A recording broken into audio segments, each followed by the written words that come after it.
সম্প্রতি টাঙ্গাইলে একটি প্রসাধনী পণ্যের শোরুমের উদ্বোধনী অনুষ্ঠানে চিত্রনায়িকা পরীমনির যাওয়ার কথা ছিল, কিন্তু শেষ পর্যন্ত সেখানে তার যাওয়া বাতিল হয়ে যায়।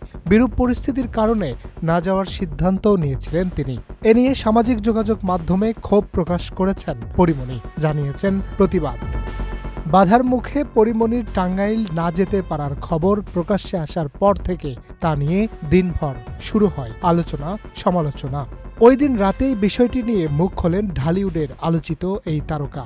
পরীমনি তার ফেসবুকে লিখেছিলেন, শিল্পীদের এত বাধা কেন আসবে? অনিরাপদ বোধ করছি। এমন স্বাধীন দেশে নিরাপদ নই কেন আমরা?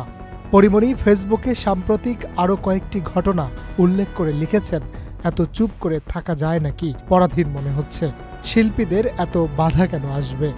শনিবার ওই স্ট্যাটাসের পর আজ রবিবার পরীমনির জন্য দুঃসংবাদ আসে। তার বিরুদ্ধে গ্রেপ্তারি পরোয়ানা জারি করেছে আদালত।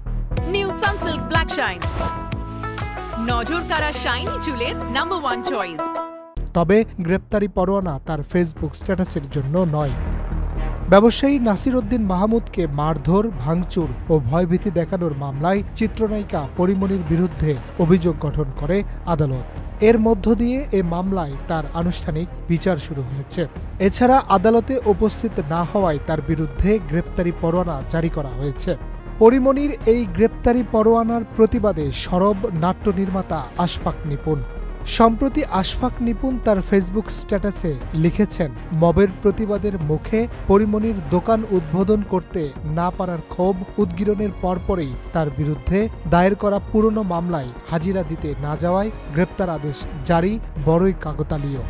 এরপর তিনি আরও লিখেন, আবার সাজাপ্রাপ্ত দাগী আসামি জামিনে বের হয়ে ত্রাস সৃষ্টি করা মোটেও কাকতালীয় নয়। এরপর তিনি সরকারকে উদ্দেশ্য করে লিখেন, কাকতালীয় বা অকাকতালীয় কোনো সরকারই হয়েন না।